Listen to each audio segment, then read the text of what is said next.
deklarasi yang baru saja dilakukan adalah sebuah kebenaran bahwa kita semua ada hari ini karena ada orang-orang yang telah berkorban buat kita. Khususnya Yesus yang telah berkorban buat kita.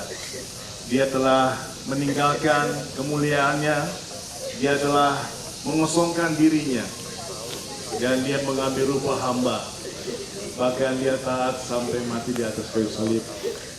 Dan pengorbanan itulah yang membuat kita semua ada pada hari ini. Saya ingin membaca satu ayat buat kita semua sebelum kita akan kembali ke Jakarta. Firman Tuhan dari Yohanes pasal yang ke-15, ayatnya yang ke-16, bunyinya demikian. Bukan kamu yang memilih aku, tetapi akulah yang memilih kamu. Dan aku telah menetapkan kamu supaya kamu pergi dan menghasilkan buah, dan buahmu itu tetap, supaya apa yang kamu minta kepada Bapa dalam namaku diberikannya kepadamu. Ini adalah perkataan Tuhan Yesus kepada murid-muridnya sebelum dia disalibkan. Dia berkata, bukan kamu yang memilih aku, buah. Ya. Tuhan memilih karena Tuhan berkenan. Tuhan mengenal siapa saudara hari ini, dan bahkan sebelum saudara ada di dalam kandungan ibu saudara, Tuhan telah memilih saudara. Firman Tuhan berkata bahwa Tuhan memilih, ya. Dalam bahasa kamus bahasa Indonesia, memilih itu menentukan sesuatu yang dianggap sesuai dengan kesukaan atau seleranya.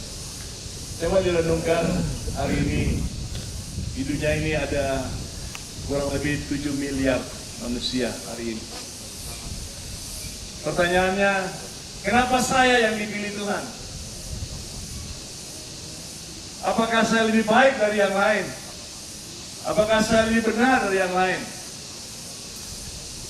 Tentunya jawabannya bukan karena kita lebih baik dari yang lain. Tapi kita hari ini dipilih Tuhan, itu karena kedaulatan Dia. Dan Dia memberikan kuasa kepada kita untuk kita boleh menghasilkan nanti buah-buah bagi kemuliaan Dia. Buah kita adalah jiwa-jiwa.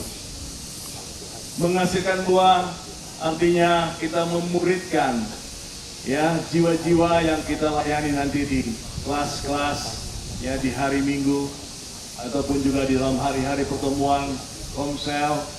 Kita layani mereka, kita memuridkan mereka supaya kita bisa menghasilkan orang-orang yang punya karakter yang serupa dan segambar dengan Kristus. Saudara percaya bahwa kita bisa menghasilkan orang-orang yang serupa dengan Kristus? Karena di dalam kita ada DNA Kristus. Ya, supaya kita bisa menghasilkan juga murid-murid yang serupa dengan Kristus.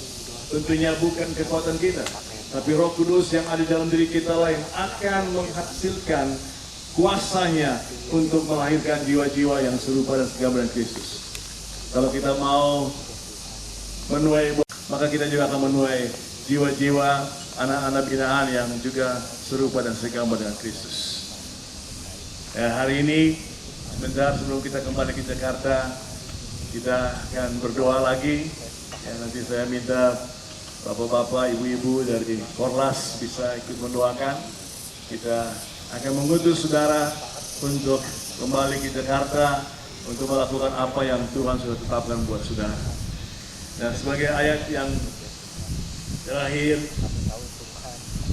ini untuk mengingatkan kepada kita semua bahwa kita dipilih Tuhan sekali lagi bukan karena kebaikan kita, tapi karena maksud dan kasih karunia Allah buat kita.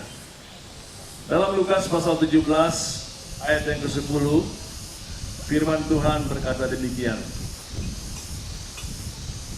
Demikian jugalah kamu, apabila kamu telah melakukan segala sesuatu yang ditugaskan kepadamu, hendaklah kamu berkata, kami adalah hamba-hamba yang tidak berguna.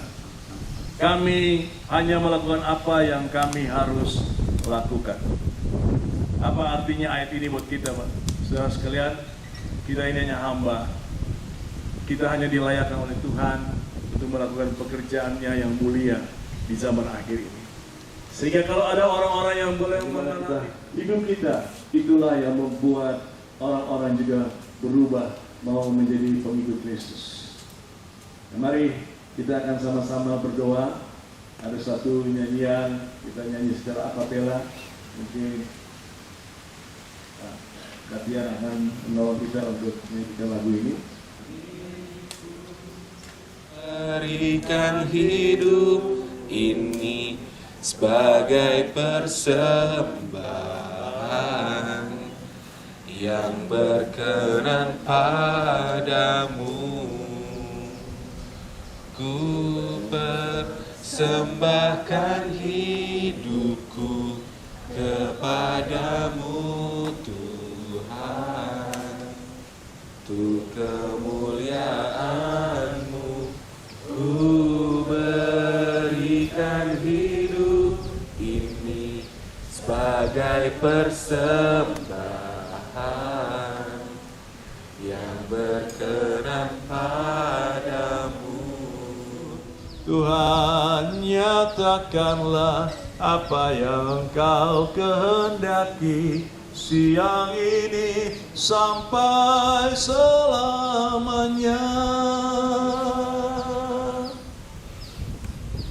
Bapa, terima kasih Tuhan. 3 hari sudah Tuhan, kami anak-anak-Mu ada di tempat ini. Dan Engkau sudah berbicara kepada setiap pribadi kami, juga kepada seluruh kami Tuhan, sebagai Tuhan juga korporat Tuhan dari pelayan Kega Tuhan. Kami bersyukur apa yang Tuhan sudah nyatakan buat kami semua. Biar Tuhan Roh Kudus menolong kami, Roh Kudus meneguhkan kami, Roh Kudus menopang kami, Roh Kudus terus mengingatkan kami, supaya kami boleh terus berjalan bersama-sama di dalam rencana-Mu Tuhan, untuk membawa Tuhan jiwa-jiwa Tuhan, anak-anak binaan yang Tuhan percaya kepada kami Tuhan, untuk kami bawa mereka Tuhan, melayani mereka, memimpin mereka Tuhan, berbagi hidup dengan mereka, untuk mereka boleh menjadi serupa dan segala yang Engkau Tuhan pilih, tetapkan di tempat ini, untuk mereka nanti kembali ke rumah mereka, ke dalam komunitas, di sekolah, di tempat kuliah, di tempat pekerjaan, dimanapun Tuhan mereka berada. Tuhan, Engkau pakai hidup mereka menjadi saksi-Mu Tuhan, menjadi saluran kasih-Mu, saluran kuasa-Mu, saluran kebenaran-Mu Tuhan. Biar lewat hidup mereka Kristus nyata, Kristus dimuliakan, Kristus ditinggikan. Demikian Tuhan, hamba berdoa, turunlah atas mereka pengurapan yang khusus Tuhan, pengurapan Tuhan untuk menggembalakan, pengurapan untuk memuridkan, pengurapan Tuhan untuk mengasihi, mengalir atas mereka, sehingga mereka pun boleh menjadi gembala-gembala yang baik Tuhan, yang menggembalakan Tuhan jiwa-jiwa di tempat di mana Tuhan Engkau tempatkan mereka. Di dalam nama Yesus Tuhan, hamba berdoa memberkati mereka semua. Saya persilakan para korlas bisa mendoakan teman-teman.